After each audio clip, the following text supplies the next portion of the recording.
আসসালামু আলাইকুম। আমন্ত্রণ জানাচ্ছি জাগো টিভিতে। আপনাদের সাথে আছি আমি মমতাজ শাহিন রুম্পা। শুরুতেই জানিয়ে দিব আপডেটগুলো। হিজবুল্লাহর মৃত্যু ফাঁদে ইসরায়েল, লেবাননে যে কোনো মুহূর্তে সর্বাত্মক হামলা ইসরায়েলের। হিজবুল্লাহর ভয়ে কাঁপছে হোয়াইট হাউস, মধ্যপ্রাচ্যে যে কোনো মূল্যে বৃহত্তর যুদ্ধ এড়াতে চান বাইডেন। আর মানসিক শক্তি ধরে রাখতে পারছে না ইসরায়েলি বাহিনী।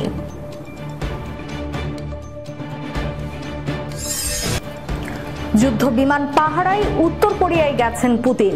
রাজকীয় সংবর্ধনা কিমের প্রতিরক্ষা চুক্তি স্বাক্ষর, হামলার শিকার হলে পরস্পরকে সাহায্য করবে উত্তর কোরিয়া এবং রাশিয়া। মুসলিমদের প্রতি এদের ঘৃণা রন্ধ্রে রন্ধ্রে, বিজেপির নতুন মন্ত্রিসভা নিয়ে নাসির উদ্দিন শাহ মন্তব্য।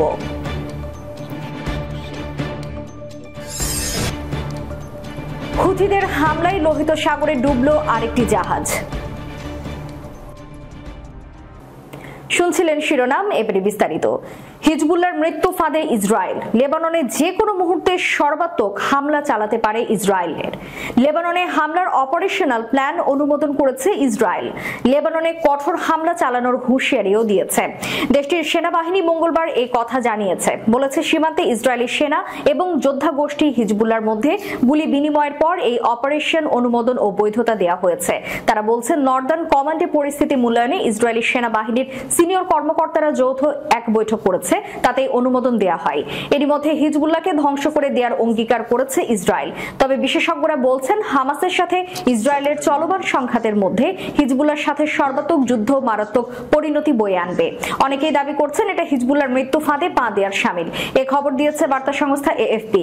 এই অনুমোদন দেওয়ার ফলে আনুষ্ঠানিকভাবে লেবাননে হিজবুল্লাহকে টার্গেট করে হামলা চালাতে পারে ইসরায়েল। ফলে তাতে ইসরায়েল হামাস যুদ্ধের মধ্যেই নতুন করে ইসরায়েল লেবানন যুদ্ধ শুরু হওয়ার এক আতঙ্ক বিরাজ করছে। গাজার মতো হিজবুল্লাহ টার্গেটে হামলার নাম করে যদি বেসামরিক স্থাপনায় হামলা চালায় ইসরায়েল, তাতে অবাক হওয়ার কিছু থাকবে না। তারা গাজায় এই কাজটি করেছে। এর মধ্য দিয়ে মধ্যপ্রাচ্যে আরেকটি যুদ্ধের সূচনা হতে পারে। এমনিতেই মধ্যপ্রাচ্যে উত্তেজনায় কড়াইয়ের উপর বসে আছে। যদি তাকে এভাবে উস্কে দেওয়া হয় তাহলে পুরো অঞ্চল চরমভাবে অস্থিতিশীল হতে পারে। তার প্রভাব পড়বে বিশ্ববাজারে। ইসরায়েলি সেনাবাহিনী বিবৃতিতে বলেছে তাদের সেনাবাহিনী মাঠ পর্যায়ে প্রস্তুত আছে। উল্লেখ্য 7 অক্টোবর গাজায় যুদ্ধ শুরুর পর থেকে লেবাননে হামাসের মিত্র হিজবুল্লাহ এবং ইসরায়েলের মধ্যে প্রায় দিনই গুলি বিনিময় হয়। হিজবুল্লাহর ভয়ে কাঁপছে হোয়াইট হাউস, মধ্যপ্রাচ্যে যে কোনো মূল্যে বৃহত্তর যুদ্ধ এড়াতে চান বাইডেন। দক্ষিণে গাজা উপত্যকায় হামাসের সঙ্গে যুদ্ধ চালানোর পাশাপাশি উত্তরে লেবাননের সামরিক গোষ্ঠী হিজবুল্লাহর সঙ্গেও পুরোদমে যুদ্ধে জড়িয়ে পড়তে পারে ইসরায়েল। সেই দেশের পররাষ্ট্রমন্ত্রী ইসরায়েল কাজ এমন সিদ্ধান্তের ইঙ্গিত দিয়েছেন। হিজবুল্লাহ নেতা সৈয়দ হাসান নাসরুল্লাহ সাম্প্রতিক সময়ে হুমকির প্রেক্ষাপটে কাজ হিজবুল্লাহ ও লেবাননের বিরুদ্ধে নতুন কৌশলের সম্ভাবনার উল্লেখ করেন। এদিকে মার্কিন প্রশাসন মধ্যপ্রাচ্যে নতুন করে বাড়তি উত্তেজনা এড়াতে জোরালো উদ্যোগ নিয়েছে। মার্কিন প্রেসিডেন্ট জো বাইডেনের বিশেষ দূত অ্যান্স কস্টেন লেবানন সফর করে পরিস্থিতি শান্ত করার চেষ্টা করছেন। 8 মাস ধরে লেবাননের দক্ষিণ সীমান্ত থেকে হিজবুল্লাহ গোষ্ঠী হামলা চালানোর পর ইসরায়েলের তৃতীয় বৃহত্তম শহর হাইফার উপর হামলার হুমকি দিচ্ছে। গত সপ্তাহে লেবানন সীমান্তের অপর প্রান্ত থেকে বিশাল সংখ্যায় রকেট ও ড্রোন হামলা ঘটেছে। তার আগে ইসরায়েলের এক হামলায় হিজবুল্লাহর সবচেয়ে বড় কমান্ডারের মৃত্যু হয়েছিল। হিজবুল্লাহ জানিয়েছে গাজায় অস্ত্রবিরতি না হওয়া পর্যন্ত তারা ইসরায়েলের উপর হামলা চালিয়ে যাবে। মার্কিন দূত অ্যান্স কোয়াস্টন মঙ্গলবার বলেন, কয়েক সপ্তাহ ধরে উত্তেজনার পরিপ্রেক্ষিতে প্রেসিডেন্ট বাইডেন মধ্যপ্রাচ্যে বৃহত্তর যুদ্ধ এড়াতে বদ্ধপরিকর। তিনি মঙ্গলবারই লেবাননের সেনাবাহিনীর প্রধানের সঙ্গে সাক্ষাৎ করেন। হিজবুল্লাহ সহযোগী বলে পরিচিত সশস্ত্র আমাল বাহিনী প্রধান এবং পার্লামেন্টের স্পিকার নাবি বারির সঙ্গেও আলোচনা করেন তিনি। হামাসের উদ্দেশ্যে গাজায় অস্ত্রবিরতির প্রস্তাব মেনে নেওয়ার ডাক দেন ওয়াস্টেন। লেবাননের কার্যনির্বাহী প্রধানমন্ত্রী নাবিজ মিকাতি বলেন তার দেশ উত্তেজনা বাড়াতে চায় না।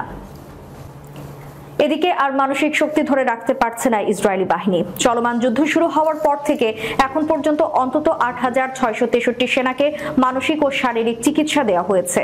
সোমবার ইসরায়েলের সামরিক বাহিনী এক বিবৃতিতে এই তথ্য জানিয়েছে। মিডল ইস্ট মনিটরের এক প্রতিবেদনে বলা হয়েছে, ইসরায়েলি নেসেট এক বিবৃতিতে জানিয়েছে প্রতিরক্ষা মন্ত্রণালয় সংসদীয় রাজ্য নিরীক্ষা কমিটির কাছে তথ্য জমা দিয়েছে। তাতে বলা হয়েছে যে সবচেয়ে সাধারণ আঘাতগুলোর 42% অঙ্গে হয়েছে। মানসিক মানসিক ও পরবর্তীতে আঘাতজনিত প্রতিক্রিয়া রয়েছে 21%। এছাড়া অভ্যন্তরীণ আঘাত 9%, মেরুদণ্ডের আঘাত 7%, কান 8% এবং চোখ 2%। বাকি আঘাতের শতাংশ স্পষ্ট করে বলা হয়নি। নেসেট আরো জানিয়েছে, আহতদের 35%, যাদের পুনর্বাসন ওয়ার্ডে চিকিৎসা করা হচ্ছে, তারা মানসিক ক্ষতির শিকার। কমিটির চেয়ারম্যান এম.কে. মিকি লিভি বলেছেন, যে দেশ তার সৈন্যদের যুদ্ধে পাঠায় তাদের অবশ্যই জানতে হবে যে কিভাবে তারা ফিরে আসার সময় তাদের যত্ন নেবে এবং অস্ত্র রাখার সাথে সাথে তাদের পরিত্যাগ করবে না। সূত্র মিডল ইস্ট মনিটর।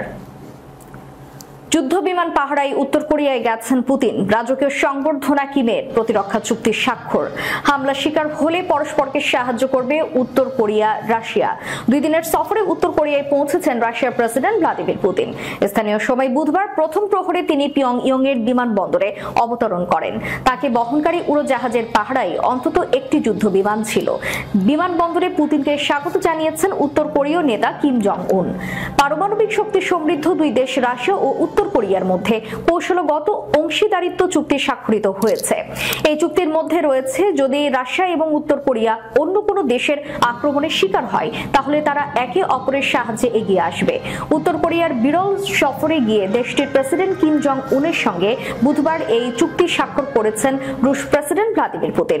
রাশিয়ার বার্তা সংস্থা তাস জানিয়েছে, দেশ দুইটির মধ্যে 1961, 2000 ও 2001 সালে যেসব চুক্তি হয়েছে, নতুন চুক্তিটি সেগুলির স্থলাভিষিক্ত হবে। পুতিন জানিয়েছেন, তাদের মধ্যে একে অপরের সাহায্যে এগিয়ে আসা ছাড়াও রাজনৈতিক, বাণিজ্য, বিনিয়োগ, সাংস্কৃতিক এবং নিরাপত্তা চুক্তি হয়েছে।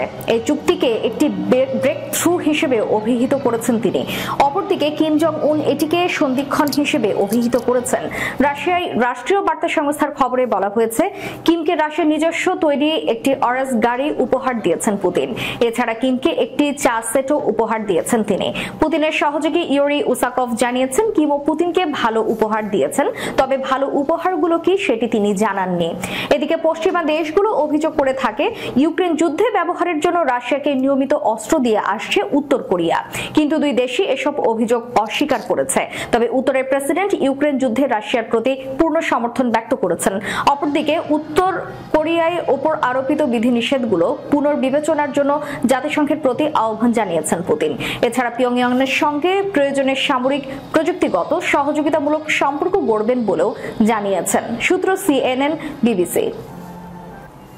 তৃতীয়বার দেশের প্রধানমন্ত্রী হিসেবে শপথ গ্রহণ করেছেন নরেন্দ্র মোদী। প্রাথমিকভাবে গঠিত হয়েছে মন্ত্রিসভা, কিন্তু দেশের ইতিহাসে এই প্রথমবার তিনি সেই মন্ত্রিসভায় নেই কোনো মুসলিম প্রতিনিধি। বিষয়টি নিয়ে খুব একটা অবাক হননি অভিনেতা নাসিরুদ্দিন শাহ। আনন্দবাজার আরো জানায়, নতুন মন্ত্রিসভা অবসাদগ্রস্ত করেছে ঠিকই, কিন্তু কোনোভাবেই অবাক করেনি, এমনই জানিয়েছেন নাসিরুদ্দিন। সংবাদ মাধ্যমকে তিনি বলেছেন, বিষয়টা অবসাদগ্রস্ত হয়ে পড়ার মতোই, কিন্তু কোনোভাবেই আমায় অবাক করেনি। মুসলিমদের প্রতি ঘৃণা এদের রন্ধ্রে রন্ধ্রে রয়েছে। নাসিরুদ্দিন এরপরে সাবেক উপরাষ্ট্রপতির একটি উক্তি উল্লেখ করে বলেন, হামিদ আনসারি বলেছিলেন, দেশের মুসলিম নাগরিকদের মধ্যে এক ধরনের ভয় কাজ করে। আমাদের বুঝতে হবে যে একা হিন্দু বা একা মুসলিম কিছুই করতে পারবে না, যা করার আমাদের একসঙ্গে করতে হবে। বরাবরই নিজের রাজনৈতিক মতামত প্রকাশ করেন বর্ষিয়ান অভিনেতা। বিভিন্ন রাজনৈতিক প্রচারে গিয়ে বারবার মাথায় নানা ধরনের প্রাদেশিক মুকুট পরতে দেখা গিয়েছে মোদীকে। কখনো শিলং এ গিয়ে সেখানকার আঞ্চলিক মুকুট পরেছেন, কখনো আবার হিমাচল প্রদেশে গিয়ে সেখানকার টুপি পরতেও দেখা গিয়েছে তাকে। নরেন্দ্র মোদীর মাথায় একটি স্কাল ক্যাপ পরা উচিত, এমন মন্তব্য করেছেন অভিনেতা। সাধারণত মুসলিম ধর্মাবলম্বীদের এই ধরনের টুপি পরতে দেখা যায়। বিভিন্ন রাজ্যে গিয়ে সেখানকার আঞ্চলিক টুপি পরেন মোদী, কিন্তু 2011 সালে তাকে স্কাল ক্যাপ পরতে বলা হলে তিনি প্রত্যাখ্যান করেন। এ বিষয়ে নাসিরুদ্দিন বলেছেন, মোদী বোধহয় বিভিন্ন মুকুট বা টুপি পরতে ভালোবাসেন।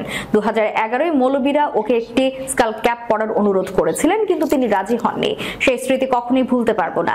অভিনেতার বক্তব্য, সেদিন যদি মোদী সেই টুপি পরতেন তাহলে মুসলিমদের কাছে এই বার্তা যেত যে তিনি সকলের সঙ্গেই আছেন, প্রত্যেকেই একই দেশের নাগরিক। আর তাই কোনো একদিন প্রধানমন্ত্রীকে এই বিশেষ টুপি পরা অবস্থায় দেখতে চান নাসিরুদ্দিন। সূত্র আমাদের সময়.com।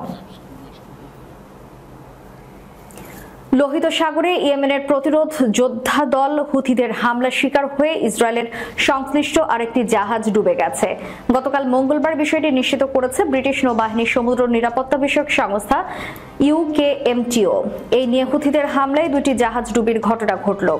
এর আগে গত 12 জুন লোহিত সাগরে হুথি বিদ্রোহী নিয়ন্ত্রিত হোদেইদা বন্দরের প্রায় 66 নটিক্যাল মাইল দক্ষিণ পশ্চিমে গ্রিসের মালিকানাধীন টিউটর জাহাজে হামলা করে হুথিরা।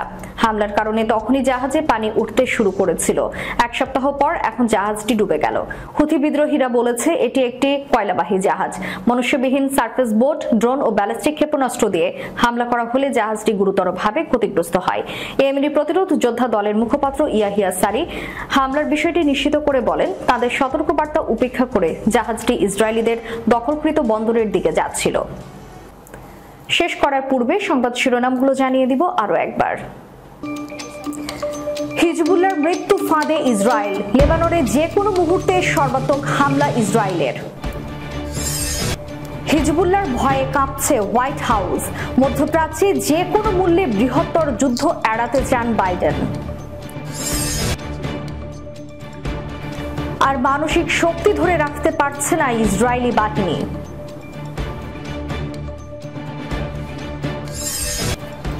যুদ্ধ বিমান পাহারায় উত্তর কোরিয়ায় গেছেন পুতিন। রাজকীয় সংবর্ধনা কিমের প্রতিরক্ষা চুক্তি স্বাক্ষর, হামলার শিকার হলে পরস্পরকে সাহায্য করবে উত্তর কোরিয়া এবং রাশিয়া। মুসলিমদের প্রতি এদের ঘৃণা রন্ধ্রে রন্ধ্রে, বিজেপির নতুন মন্ত্রিসভা নিয়ে নাসির উদ্দিন শাহ মন্তব্য।